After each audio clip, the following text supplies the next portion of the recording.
Chain smoke your problems away. Smokepit Fairy Tales Part 4, Chapter 15. No head in this bed.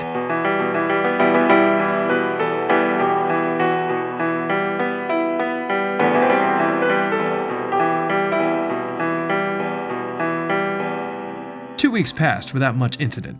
Thatch kept up what he had been doing at work. Formations in the morning, some type of training or classes during the day, and drinking with Stockton, Chuck, and Mackenzie in the evenings. Chuck and Thatch sat on the ring around the fire pit. No one had yet lit the flames.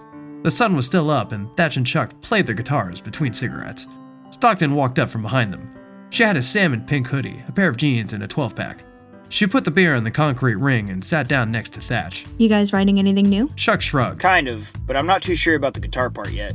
But the lyrics are good. Play me a tune. Sure, babe. Chuck looked at Thatch. They nodded their heads to three and kicked off the song. Complimented his tuxedo of bourbon, rye, and gin, hiding her desire for revenge with a laughable grin.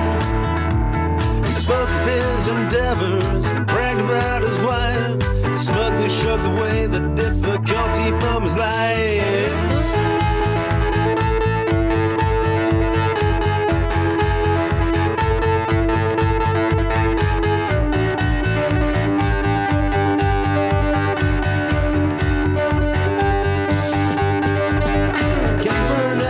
Dress in the corner of my eye. Her and I together were gonna make the suit tie. She fingered her martini, vermouth and gin, as she pretended to be interested in the party full of sin. She jumped the tuxedo, slapped him on the back, leaving a little metal bug away for us to track. The night back at the hotel with the brunettes that off her dress, in favor of a sweater, boots and a cigarette.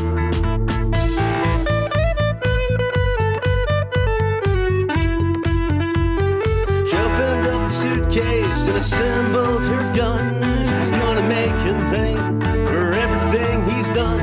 She tracked the bug on her computer and found out where he slept. Down the wall she descended, across the night she crept. He took off the casino and poured another drink. She lined up the crosshairs with him above the sink. Stockton finished the beer she'd cracked open and clapped. I dig it. Thanks. Stockton handed the other two a beer and lit a cigarette. What are you guys up to tonight? Thatch lit another smoke. Besides this? Nothing. Chuck lifted up his beer and examined the label. He stared at it as if it were a new and strange alien creature. Why is it that we smoke our smokes and drink our drinks, but we don't food our food? Stockton spun her head towards Chuck. You mean eat our eat? I don't know, but when you drink your beer, the beer gets drunk too. The other two laughed at the joke. Do either of you guys have a habit of trying to light a cigarette while you're driving, but refuse to roll up the window because you're trying to prove something? No. Why do they call it rolling up anyway? You're not rolling anything. You're just putting it up or down. The other two shrugged. Stockton stood up from the ring. I don't know. The world is full of mysteries. But I'm gonna get running, guys. Where are you going? I'm gonna go see if a villain wants to give me the dick. That supply dude in headquarters? Yeah. Thatch smiled and shook his head. Slut. Stockton shrugged and raised her palms to the air. Don't be hating. She grabbed her beer and walked off. See you guys tomorrow. Chuck waited for Stockton to disappear into the building across from them and then looked over to Thatch. Good for her. If he's home, she told me the other day that she doesn't even call the dude first. She just shows up and makes him fuck her. You mean fucks him? She's in charge. Chuck held his beer out beside his face, Good for her. then down the rest of his drink. Thatch went to sip his beer when someone pushed him from behind. It wasn't hard enough to be thrown from his seat, but it still might have warranted a punch. He turned around to see Samum, with an ear-to-ear smile on her face. She had Llama with her. Samum leaned down and gave Thatch a tight hug. What's up? You're looking at it. Thatch ran his eyes over Samum, then Llama. Thatch normally didn't mind Llama. Well, not as a person. He hated him as a Marine. Then again, Thatch hated any Marine who made it to corporal without going on a deployment. But he hadn't had any more conversation than just small bullshitting in the smoke pit, and Llama never said anything outrageously stupid to him. So Thatch lived and let live. Do you want to do something tonight? Yeah. Sure. Awesome. Samum grabbed Llama by the hand and drug him between the barracks to her car. What was that about? I don't know. I don't know what to think about that chick. She seems alright to me, Chuck looked back at her. and she's got a huge ass. She does. Thatch was lost in thought.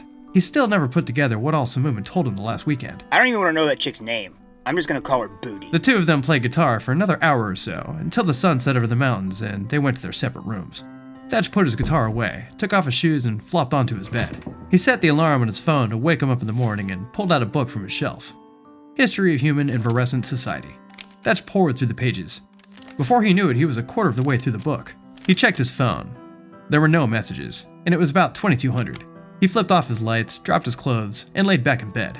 His eyelids grew heavy, and he felt the fall into slumber. Just before he hit the bottom of the pit of sleep, his phone buzzed and shook him awake.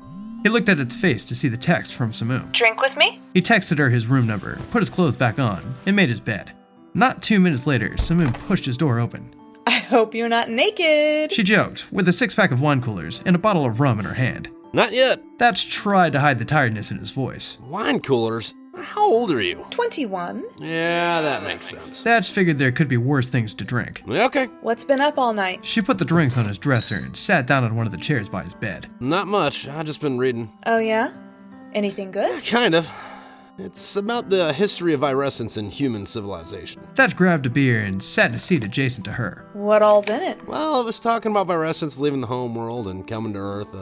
Apparently, there were other ships that went in opposing directions. The one that came to Earth came because they saw liquid water and they could tell that there was, constant oxygen there. What's that tell them? Well, from what it was saying, is that if there's constantly oxygen somewhere, it means that something has to be producing it, I think. So they concluded that plants at the very least were there. Then when they got closer, they saw the dinosaurs, but they were already gone because of how light works and they were looking through telescopes. They figured that they'd have a new world to build, so they came here, found humans running the place, and just integrated into society. Then they blew it up and had to go back to space. Yeah, pretty much. Samum cracked open a wine cooler and took a sip. So, are you full-blooded? No, my dad was human. Was? Samum asked with no regard to sensitivity for the tense of the word Thatch used. Yeah, both my parents died on Earth. I was raised by one of my parents' friends. Oh. Samum didn't seem to care about that. Sometimes I wonder, though, that if they didn't go to Earth, if I'd be human or virescent. That's something to be pondered. I don't know if I'd ever think about something like that. It's not really much to think about. Samum rubbed her arm as if she was cold and leaned back into the chair. She noticed Thatch's bomber jacket hanging on the back of the seat. She pulled it down, stuck her arms in the sleeves, and zipped it up. You look good in that. Thanks. It's a nice jacket.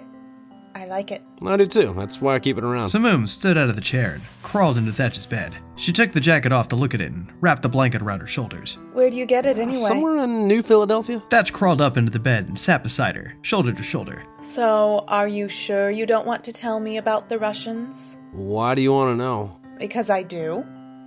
I want to be closer to you. Thatch fell back, laying down. There's more to me than just what I did while I was deployed. Samum laid next to him and curled up to his side. I know. But there's more to everyone. You're unique. Neither of them spoke. They just laid there, enjoying each other's warmth until Thatch started rubbing her outer thigh with his hand. He moved up to her hip and then over her belly. She didn't resist him, and he wondered what she was thinking. His nose was planted in her long curly hair. She smelled like aged spices. He inched his hand lower between her legs. She put her hand on his, then turned her head towards his and tried to ask. Do you want to have sex? Hey, what's up? Hey, so I gotta cut the chapter here real quick, or at least this part, the few next minutes out, because they violate YouTube's terms and conditions, like, pretty hard. But what you're missing is just a really graphic sex scene, and if I put it up, YouTube will take it down, so sorry. If you would like to get the uncensored version, it's up on Patreon, and whenever the audiobook comes out, it'll be there too, uncensored. All right, here's the rest of the chapter. He helped her up off the bed and escorted her to the bathroom. He turned on the shower, hoping that she'd join him in there. She grabbed his towel and cleaned herself without water. Thatch was a bit disappointed. He stuck his dick in the shower to clean it off. So, what do you think? What? Thatch looked her in the eye. No one's ever asked him that after sex before. Samum spread her arms and presented her body to him. I have a good body, right? She asked, as if she were seeking approval. Thatch looked over her nude body for the first time in the light. She looked like Venus born from the sea. I think you're absolutely beautiful. He meant that. She smiled and went back to the bed to put her clothes on. We're still friends, right? Yeah? Thatch hadn't the slightest clue what she meant by that. Okay. She walked towards the door. You're not staying the night? He didn't know if she ignored him or just didn't hear. But she was out and gone. Okay. Thatch checked the clock on his phone. He only had an hour until formation. Ah, shit. Hey everybody, what's up? Thanks for listening to another chat episode of Chain Smoke Your Problems Away. I would like to thank you for sitting here and watching this, or listening to this, or going and getting the book. Fuck it, whatever. I'd also like to thank my patrons and people who've gotten the war chest, which is the box set of these things. The books are wherever you get books, though. People ask where they should get them. I would say Amazon because A, that's where they're the cheapest, and B, I get the most of a cut, so it's like a win-win for both of us. And then the war chest is over on my site. I would also like to thank YouTube channel members who get these as I upload them, and people on Patreon who get these chapters as I finish them. On Patreon right now, I'm working on chapter 31. And we're rolling towards the end of the book. It's a good time. Also in other news, where are we at since last week? I'm still getting voices together for the next few books, as well as, going back and retooling, remastering the first 3. Still got a long way to go with those, but hopefully I'll get those in quick enough to where there won't be a gap over on Patreon or anything. That's the goal. I should be done with this audio book, hopefully in less than a month. And then, of course, it's gonna, keep going over here chapter by chapter, I think until June. But yeah, hopefully we'll be working on, I am wording, but hopefully, we'll be working on Smoke Fairy Tales 5 soon enough. All right, I'll let you get on about your day. Thanks for tuning in again. Oh, also, on my website, I was having a Marine Corps birthday / Veterans Day sale. I was originally going to end it Tuesday, which is when I'm recording this. I know I usually do these a little bit earlier. I'm sorry. I mean to. I'm going to make a point to start making these videos a week beforehand, so people that are YouTube members get them like a week early. But we'll get to that. Yeah. Anyway, having a sale over there. Most of my paintings I knocked down to from the original price down to about $150. So that's shipping and shit. So that's a thing. I'm not awake yet. I'm still hungover from this weekend, so sorry. Happy Marine Corps Veterans Day. God damn it. Happy Marine Corps birthday and happy Veterans Day. All right. Yeah. All right, cool. So yeah, we're strolling right into it. Yeah, I think that's about it. If I forgot it, sorry. Any Hoosier, I'll catch you around. Here are your bloopers. We should have bloopers in this chapter. Most of these have bloopers. But yeah, all right. I'll see you around. Ciao. Should be the second take on chapter 15, No Head in This Bed. Testing again. Stockton walked up. Stockton walk in. Her panties were soaked almost up to the bed. The heat radiated out of her slit. Oh, Jesus. I'm wetter than a water slide on the 4th of July. In a bad fake Southern accent. Thatch thought that it was odd. It was an odd thing to say, but didn't let it stop him. Not gonna let that stop me. That's not normal. Oh well, not gonna let it ruin my day. You've seen that meme. He lifted his leg up and pressed down on her face with his foot. Jesus. Oh, huggies from behind. That's fun. All right, moving on.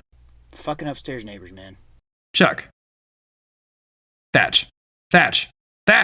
He set the alarm on his phone He set the alarm. I didn't say alarm. Who needs alarm? Just alarm.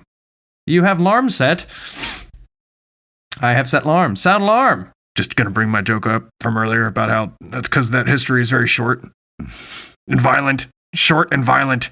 I don't even want to know what that chick's... Because she thinks he's fascinating and tortured.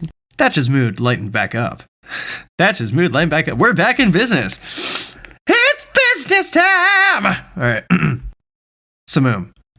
I'm gonna make you come. Wow, what a bitch.